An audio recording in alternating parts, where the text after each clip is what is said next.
Salut à tous, c'est Tom, voici dans cette toute nouvelle vidéo tuto pour vous montrer comment faire de la rotoscopie sur Premiere Pro. Et oui, enfin, pour avoir cette fonctionnalité, il suffit d'aller dans Adobe Creative Cloud et vous allez dans l'onglet bêta et télécharger Premiere Pro. Il faut savoir que ce qui est en bêta, c'est généralement ce qui va arriver dans Premiere Pro 2026. Donc ça vous donne un petit avant-goût. En parlant de rotoscopie, j'ai déjà fait une vidéo sur ce sujet, mais sur After Effects. Donc n'hésitez pas à aller voir la petite vidéo sur le petit i. Donc me voici sur Premiere Pro, je vais tester 4 exemples concrets. Voilà, donc on va commencer par la première. C'était une petite vidéo que j'avais fait pour rester chez vous au niveau du Covid. Vous voyez que là, voilà, c'est l'ancien décor. Voilà, pour les plus nostalgiques. D'ailleurs, vous l'avez quasiment jamais vu de ce côté-là. Mais là, on va tester tout simplement sur moi. Voilà, donc là, je suis ici, bien sûr. Je vais essayer de me détourer. Et voici l'option magique. C'est ça, outil masque d'objet. Et vous voyez, on a outil masque de plume. Donc ça, le masque de plume, c'est ce qu'on avait l'habitude de faire. Mais là, on peut sélectionner les objets ou des personnes. Hein. Pour le coup, là, je suis une personne. Vous sélectionnez évidemment le clip en question et vous sélectionnez tout simplement l'objet ou la personne. Et là, ça tombe sur moi et regardez comment c'est bien détouré. Et là, vous sélectionnez tout simplement suivi et vous faites avancer ou reculer. Moi, je vais toujours faire avancer. Et ensuite, je vais faire reculer. Regardez, déjà, ça a bien suivi la main. Je vais reculer. Et regardez, mais là, on voit en direct comment c'est rapide. Vous avez vu? C'est tellement rapide. Bon, là, on va faire un deuxième clip. On va le dupliquer en faisant Alt. Voilà. On va supprimer, évidemment, l'outil de masquage. Voilà. Je vais masquer la deuxième source, comme ça c'est préparé. Donc là c'est un peu le backup, il fallait que je le fasse avant. Mais là vous voyez que là le masque est toujours pas fait. Hein. Vous faites tout simplement, là on est dans masque non attribué. Vous sélectionnez le suivi et vous faites dans opacité. Et regardez, voilà. C'est le masquage, il est présent. Alors là du coup j'ai gardé l'autre en neutre. Donc là il n'y a pas du tout de masquage. Et là je peux tout simplement faire, on va mettre dans la couleur. On va faire quelque chose en fond, je peux mettre tout simplement la saturation au minimum. Et vous voyez que là, ça fait un fond en noir et blanc. Et moi qui est en couleur. Et un autre truc qu'on peut faire, on peut mettre par exemple un texte. On va le mettre, imaginons ici, hop là, et on va mettre entre les deux. Et vous voyez que là, ça fait quelque chose d'intégré dans la vidéo, c'est trop bien. Bon, vous voyez que là, il y a quelques petits défauts, évidemment.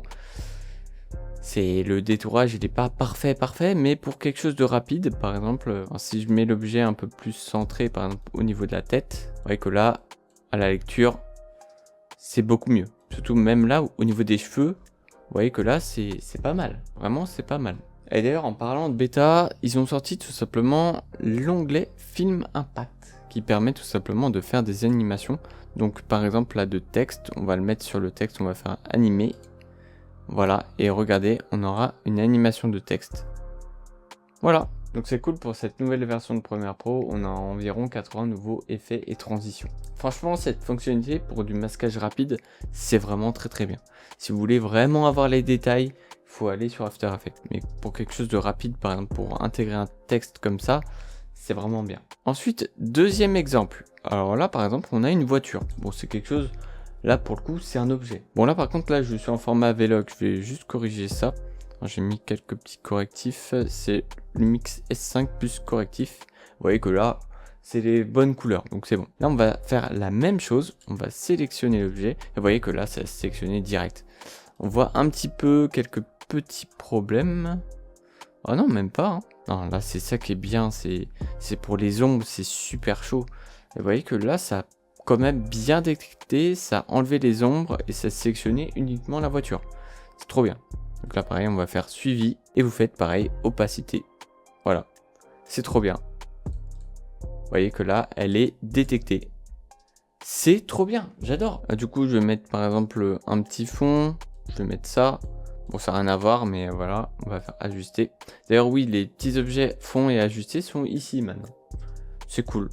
Parce qu'avant, il fallait faire déplier ça et puis ajuster au format. Maintenant, il y a beaucoup moins d'options ici.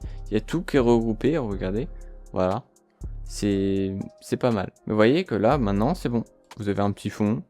Voilà, pour faire une animation, je sais pas, de texte, d'intro, j'en sais rien. Ça veut rien dire, mais au moins, voilà, vous n'avez pas le décor de base.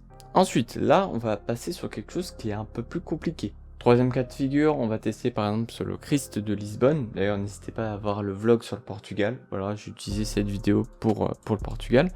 On va prendre un plan où il y a vraiment tout qui est déplié, on voit un peu tout, parce que si on commence là, il y a peu de chances que ça détecte les mains, par exemple. Donc je vous conseille vraiment de commencer ici, on voit vraiment tout, voilà, ici. Vous faites sélectionner l'objet, vous sélectionnez bien le calque, voilà. Donc vous voyez que là, ça a détecté correctement tout automatiquement.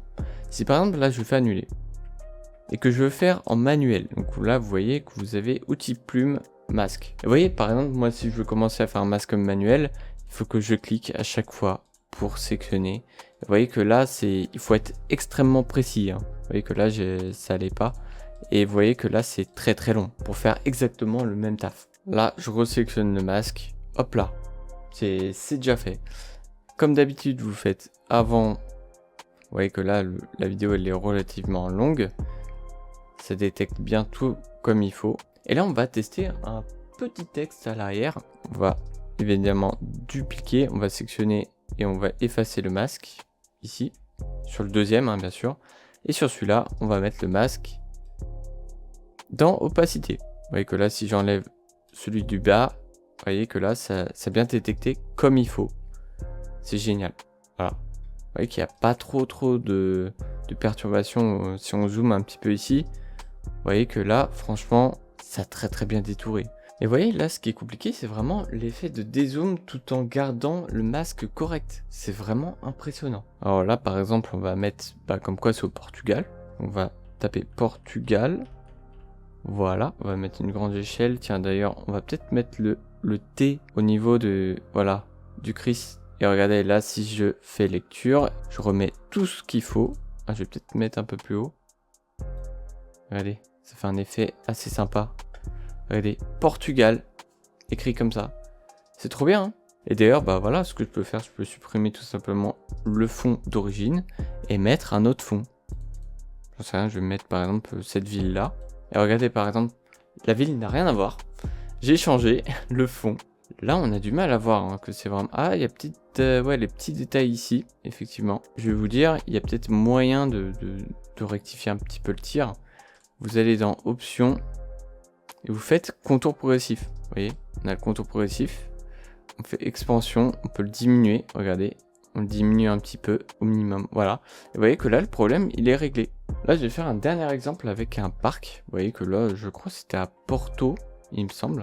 Vous voyez que là, par exemple, il y a énormément de détails. Et vous voyez que ça sélectionne des arbres, mais on peut aussi sélectionner cette table-là. On va voir si ça va prendre en compte, effectivement. Là, on peut mettre en moins si je veux enlever juste cette partie-là. Et vous voyez que là, cette table, elle est sélectionnée. Je vais enlever le bas pour voir si ça prend bien que les pieds. Ouais, pourquoi pas. Ok. Bon, ça a du mal, hein. Là, c'est vraiment extrêmement pointu, parce que là, il y a en plus un grillage, donc c'est pas facile. Mais vous voyez que, par exemple, là, si je veux juste prendre l'arbre, c'est possible. Là, par exemple, j'ai envie d'enlever la petite table, je l'enlève. Vous voyez que là, il y a un petit trou dans l'arbre. Je peux tout simplement dire, voilà, j'enlève ce trou-là, et voilà. C'est trop bien. Et vous voyez que là, ça a isolé l'arbre. Vous voyez, je fais lecture. Voilà. C'est isolé l'arbre. C'est trop bien. Par exemple, un autre truc, je vais sélectionner par exemple les immeubles. Là, ça choisit que cet immeuble-là, que celui-là. Bon, là, vous voyez que là, il y a des petits problèmes. Vous voyez que là, vraiment, je suis allé au maximum du truc. Hein. Franchement, là, celui-là, c'est plutôt pas mal. Mais si je veux uniquement sélectionner que les immeubles, je peux le faire. Voilà, j'utilise l'outil lasso de la sélection d'objets. Et regardez, normalement, voilà, c'est trop bien. Donc voilà, ça a détouré par exemple les immeubles. Mais j'avoue que là, au niveau de... Si on voit un petit peu la grue, évidemment, là, c'est compliqué. Mais voilà, là, je voulais vraiment faire cette vidéo pour tester son niveau maximum. Et franchement, c'est pas trop mal parce que ça peut sélectionner les immeubles un par un. Et ça, c'est plutôt cool, ça les différencie. Vous avez déjà vu, voilà, cet immeuble-là qui était séparé des autres. Enfin, c'est incroyable. Donc voilà, j'espère que cette vidéo tuto vous a plu. N'hésitez pas à mettre un pouce bleu, à vous abonner et à partager. Quant à moi, je dis à la prochaine. Salut!